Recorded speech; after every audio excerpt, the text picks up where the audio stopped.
بسم الله الرحمن الرحيم الحمد لله رب العالمين والصلاة والسلام على أشرف الأنبياء والمرسلين وعلى آله وصحبه وسلم.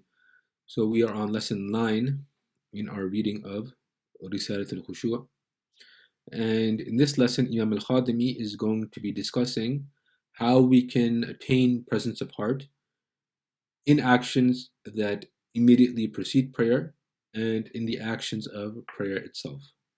And so he entitles this section إحضار القلب عند كل شرط وركن, attaining presence of heart in every condition and integral of prayer.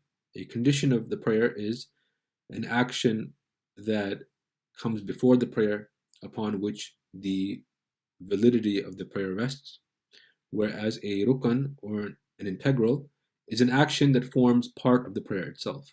So wudu is a condition for the validity of prayer. The act of wudu is not part of the prayer itself, whereas the act of ruku' and sujood are arkan, or integrals, because they form the essence of the prayer. And so over here Imam al-Khadimi is going to inform us how we can attain presence of heart in these various actions. And so he begins with the adhan, and he says al-adhanu فعند سماع الأذان تلاحظ هول النداء يوم التنادي. And so he says when the adhan is being stated, and when you hear the adhan, recall, take note of the day when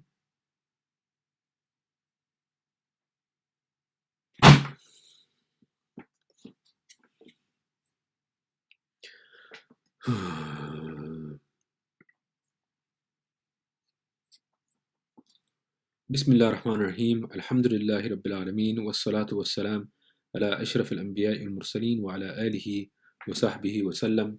So we are on lesson 9 in our reading of Risalat al-Khushu. And so in this lesson Imam al-Khadimi is basically going to be instructing us in how we can attain presence of heart in actions that immediately precede prayer and in actions that form part of the prayer itself. And so he entitles this section إحضار القلب عند كل شرط وركن, attaining presence of heart with every condition and integral of prayer. So a condition of prayer is basically an action that is not part of the prayer itself, but upon which the validity of the prayer is contingent. So wudu, for example, wudu comes before the prayer. It is a separate action, but our prayer is not valid without wudu. Whereas ruku' and sujood, these are actions that occur within the prayer. They form part of the prayer itself. And so these are termed arkan, or integrals of the prayer. And so Imam al-Khadimi is going to be looking at both the conditions and integrals of prayer and tell us how we can have presence of heart in these actions.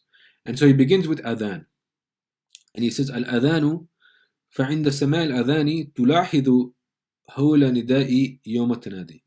So he says when you hear the adhan, think to yourself the terror in the next life when people are going to be called. Think about the next life when every single individual is going to have his name called to step forth and account for all of the deeds that he has done in this world. Bring that to mind. And then وتشمر بظاهرك وباطنك بالإجابة والمصارعة. And so ready yourself, exert yourself, and prepare yourself, your inward and your outward, to respond to this call, to respond to the call that is being made for you to come to the prayer. فإنها موجبة للنداء إليه باللطف يوم العرض الأكبر. Why? Because your response to the adhan by going and actually performing the prayer, this is a cause for your being called in the next life to be something that is done by Allah subhanahu wa ta'ala in a manner that is gentle and loving. فإن فرحت واستبشرت فلك البشرى بالفوز يوم القضاء والفصل. Right? And if you are someone who takes joy in the call to prayer, in the fact that the time of the prayer has entered, then you will attain the same joy and glad tidings in the next world as well, on the day of judgment. And so over here, he is trying to tell you that the adhan is a form of you being called into the presence of Allah subhanahu wa ta'ala. And so remember that day and how terrifying it's going to be on the day of judgment when you are also called into the presence of Allah subhanahu wa ta'ala to answer for your deeds. And recognize that if you pay heed to that call in this life, when you pay heed to that call to come into the presence of Allah, that summons to come into the presence of Allah, when you pay heed to it and respond to it and prepare yourself for it in this life, then the calling that you will hear in the next life will be one that does not have that element of terror to it. And so this theme again of keeping things in perspective and keeping in mind where we are heading is core to this idea of attaining khushu' and presence of heart within the prayer. Because Allah subhanahu wa ta'ala, what does he say about the day of judgment? Constantly Allah subhanahu wa ta'ala is reminding us that the day of judgment is going to be a day where it's going to be a terrifying day for a lot of people. It's going to be a day when the full majesty of Allah subhanahu wa ta'ala is at display. It is going to be a day when the hearts will be shaking, when the eyesights will be humbly submitted. It is going to be a day when it's going to be everyone for himself, except the Prophet ﷺ, who will save his ummah. And so when we hear the adhan and hear this call to appear in front of Allah subhanahu wa ta'ala, we should keep in mind that one day we are going to be called in front of him on a day that will instill terror in the hearts of mankind. And we seek refuge in Allah subhanahu wa ta'ala from the horrors of that day.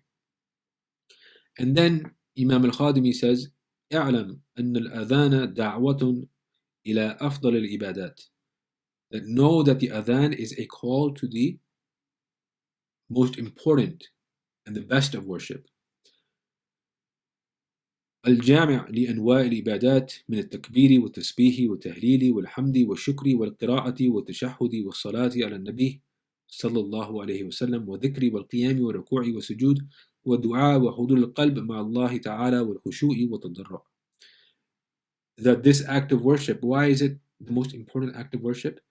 Because it gathers within itself various acts of ibadah, such as the takbir, such as tasbih, such as saying La ilaha illallah, such as praising Allah, thanking Allah, recitation, salah on the Prophet ﷺ, dhikr, standing, bowing, prostrating, supplicating, and presence of heart with Allah subhanahu wa ta'ala, with a level of tranquility and submission and humbleness.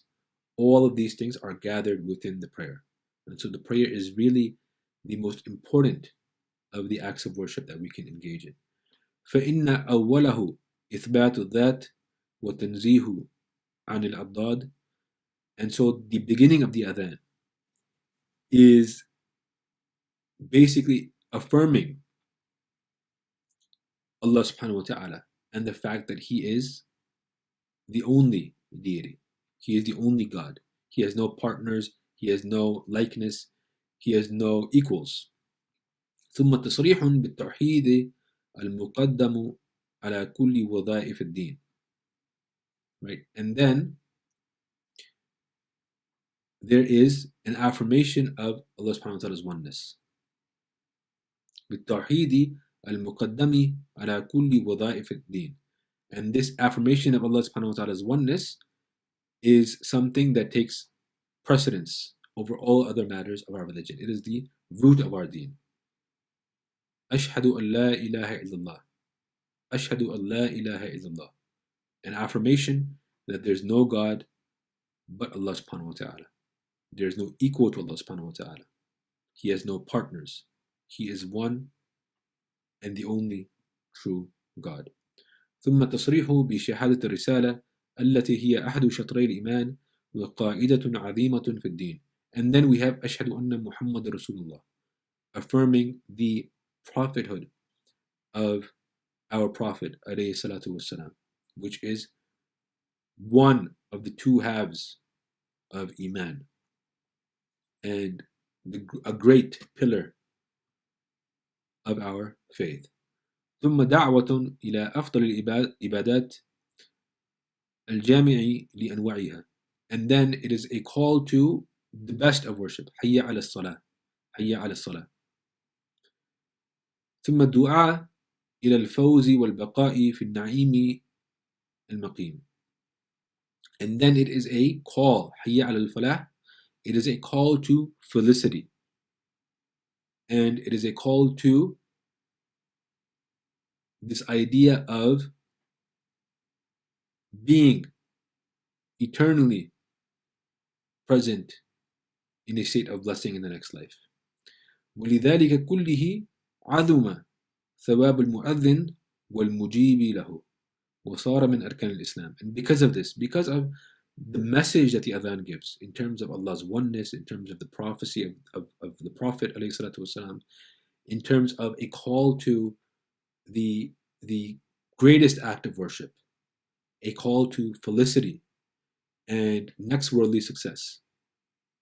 This is why the reward for the individual who says the Adhan and the individual who responds to it in word and in deed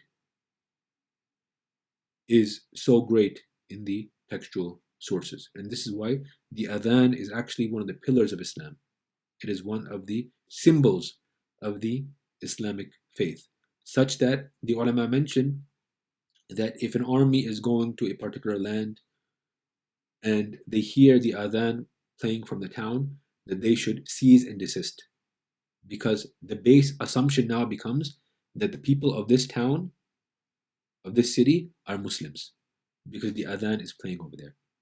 This is how closely the Adhan was associated with Iman. And that is why it is one of the symbols of this faith. And one of the things that we often forget when we speak about the Adhan is a tremendous act. The Adhan is a tremendous act. It is of angelic and heavenly inspiration. And so when we look at the reports, how was the Adhan legislated? Then many of the reports mention that Abdullah bin Zayd radiallahu anhu saw a dream in which he was taught the Adhan and taught the wording of the Adhan. And the Muslims before that were giving various suggestions to the Prophet ﷺ regarding how they should call individuals to the prayer. Some suggested using a bell like the Christians, or a horn like the Jewish people. And then Abdullah bin Zayd had this dream, and he told the Prophet ﷺ, and the Prophet told Bilal to say what Abdullah bin Zayd had been taught in this dream. And Sayyidina Umar radiallahu anhu had the same dream as well. And so this was a heavenly inspired, an angelic dream. The wordings of the Adhan are of heavenly origin. When we are hearing the Adhan, when we are saying the Adhan, when we are repeating the Adhan, we are repeating words that not only have this tremendous meaning that Imam al-Khadimi has just indicated to us and explained to us, but words that were revealed to the noble companions in their dreams by angelic figures of heavenly origin, confirmed by the Prophet ﷺ, and made a symbol of this religion of ours and a call to the most important act of worship in our deen. How many of us, when we're listening to the Adhan, actually have that in mind? That this is this is something that is heavenly. This is something that was revealed to the Muslims by these light-filled and beautiful angelic creatures. How many of us think that way about the Adhan? How many of us recognize that the Prophet ﷺ actually mentioned that when the Adhan is performed, that is when the devil flees. When the devil hears the Adhan, he flees, he runs away. And then he comes back to whisper into the hearts of man. And then he hears the Iqamah and he flees. And then he comes back again after the Iqamah to distract people in their prayer. This is again something the Prophet mentions. And so because the Adhan has this deep spiritual reality to it, it has this effect when it comes to repelling evil forces. And so we should take seriously the Adhan when we hear it. And we should respond to it with our tongues, and most importantly, by preparing ourselves at that moment for what is being said. Preparing ourselves for what it is summoning us to, which is the presence of Allah subhanahu wa ta'ala. So then he moves on to purification. And we've taken some details regarding this before, so we won't delve into it in too much detail. He says, وَالطَّهَارَةُ فَإِذَا طَهَّرْتَ مَكَانَكَ مَعْ بُعْدِهِ عَنْكَ ثُمَّ ثِيَابَكَ التي هي غلافك الأقرب ثم جميع بدنك الذي هو قشرك الأدنى فأولى لك أن تطهر لبك أي قلبك أن نجس المعاصي بالندم على فرطاتك والعزم على عدم عودك فإنه محل نظر معبودك. So he says that when it comes to purification, when you have purified your place of prayer, right? When you have purified your place of prayer, and you have purified your clothes, which is your outer covering, and then you have purified your whole body, right? Then it is more superior for you, it is more pressing that you purify your heart as well from the filth of sinful deeds by being remorseful about the excessive actions that you have been engaged in.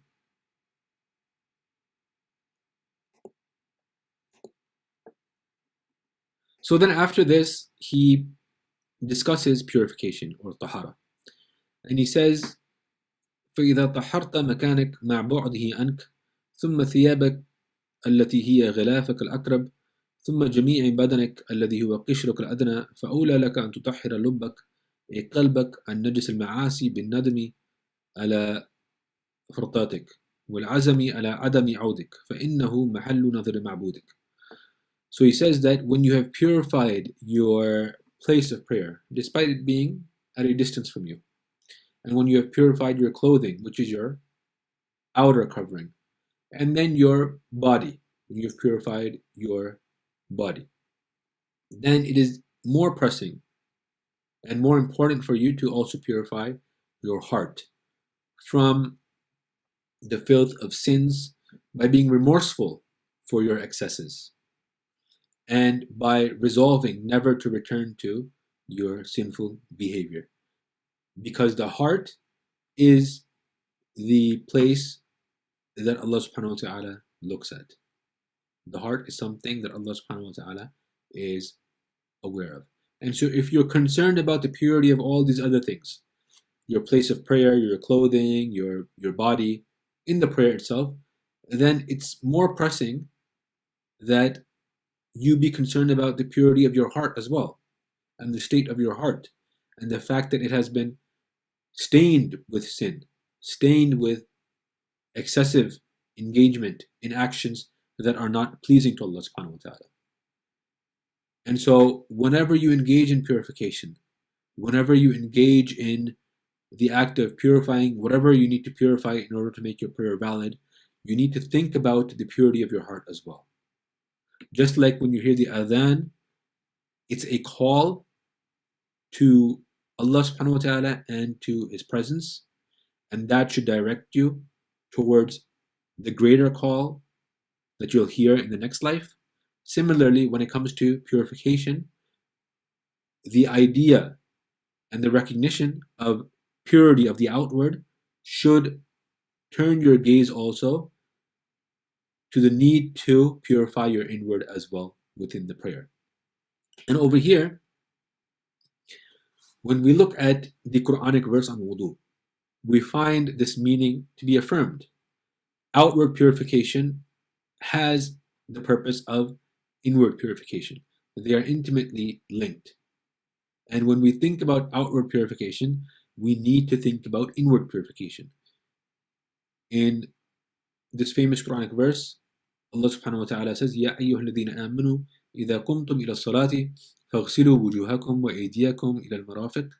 And then Allah subhanahu wa ta'ala lists various rulings of janaba, of tayammum, etc.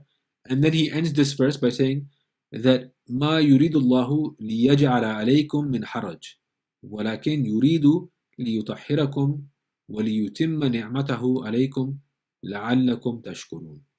That Allah subhanahu wa ta'ala does not wish to place a burden upon you. Rather, He wishes to purify you and to complete His favor upon you so that you may be thankful. And so this outward action has an effect on your inward state by giving rise to a state of shukr, by giving rise to a purity of heart. And this is why Allah subhanahu wa ta'ala, when He says in the Quran that He loves those who purify themselves, al-mutatahhirin. Over here, Allah subhanahu wa ta'ala means those who purify themselves not simply from outward impurities, but also inwardly. And so whenever we are called upon to do an outward act of purification, we should have in our minds this connection between the outward and the inward. And the fact that when we simply do the outward without realizing its connection to the inward, that there's a deficiency in our act of purification. And this is why Imam al-Ghazali and others mention that purity has levels. The first level is outward purification from ritual impurity and filth. Then you have purification of the limbs from sinful behavior. And then you have purification of the heart from blameworthy traits. And then you have purification of one's innermost being from everything except Allah subhanahu wa ta'ala. And so when we are engaged in the act of purification, we should reflect to ourselves, I am purifying all these things. I'm purifying my body, my place of prayer, my clothing, etc., etc. What about my heart? So these actions are meant to direct us towards deeper realities that relate to them. So then we have covering nakedness. So Imam al-Khadimi over here says, وَسَطْرُ الْعَوْرَةِ فَإِذَا لَزِمَ تَغْطِيَةُ مَقَابِعِ بَدَنِكَ عن أبصار الخلق فأولى لك تغطية باطنك الذي هو محل نظر الحق. And so basically he says that just like it is a requirement for us as individuals to cover our bodies, and especially the shameful areas of our bodies, from the vision of creation, from the looks of created things, it is even more pertinent that we cover our inward, which is the area that the gaze of Allah subhanahu wa ta'ala falls upon, that we cover our inward from shameful acts and sinful acts that we may have engaged in. And this covering is done by way of remorse and shame and fear of Allah subhanahu wa ta'ala. And when this is done, then ourselves, our nufus will become humbled. وتقوم بين حضور ربك قيام عبد المجرم المسيء الآبق الذي ندم فرجع إلى مولاه. And so then we will stand before Allah subhanahu wa ta'ala like a slave who has committed transgressions, committed sinful deeds, who has run away from his master only to express remorse and come back to Allah subhanahu wa ta'ala. And so again, the idea over here is that look at what these actions represent. Look at their forms and then try to find a deeper reality to them. So just like you cover your nakedness in front of human beings in front of created things. Just like you cover your nakedness in your prayer, which relates to the outward, recognize that there's also a covering related to the inward, which is trying to cover your sins in this state of sadness and remorse and fear, and turning to Allah subhanahu wa ta'ala and recognizing that the breaches and the transgressions that we have committed with our hearts, that this is something that Allah subhanahu wa ta'ala recognizes. And so when we recognize the states of our hearts and we recognize the need to cover our misdeeds in these various states that the Imam has described, then we can turn to Allah subhanahu wa ta'ala in true servitude, and we can express our servitude to Him in the prayer itself. And then finally he mentions the Qibla. So he says, وَإِسْتِقْبَالُ الْقِبْلَةِ وإذا صرفت ظاهر وجهك عن جميع الجهات إلى بيت الله تعالى فأولى لك صرف قلبك عن جميع ما سوى الله تعالى إلى الله، وذلك لا يتحصل إلا بتفريغ القلب عما سوى الله تعالى، كما روي عنه صلى الله عليه وسلم: إذا قام العبد إلى صلاته وكان هواه ووجهه وقلبه إلى الله تعالى انصرف كيوم ولدته أمه. So he says that just like you again turn your outward forms towards this particular direction, towards the direction of the house of Allah subhanahu wa ta'ala, then it is again more important for you to turn your heart away from everyone except Allah subhanahu wa ta'ala. And this is not something that is achieved except by emptying the heart from everything besides Allah subhanahu wa ta'ala, as has been reported from the Prophet ﷺ, that when a slave stands up for prayer, then his face and his heart all turn towards Allah subhanahu wa ta'ala, just like the day he was born. And I don't think this is actually a hadith of the Prophet ﷺ. I couldn't find any source for it, but the general point is again this idea of outward realities and inward realities, that these outward realities should remind us of the inward actions that we need to be performing. Just like we turn our bodies to the Qibla, we turn our hearts to Allah subhanahu wa ta'ala. And so these are things that we should constantly keep in mind. We should constantly keep in mind this idea of what does the Adhan signify outwardly? What can it teach me in terms of my inward state? And how can I use what the Adhan represents outwardly to instill a state of presence of heart and connection to Allah subhanahu wa ta'ala in my prayer? How can I look at tahara as an outward action and what that might tell me in terms of the inward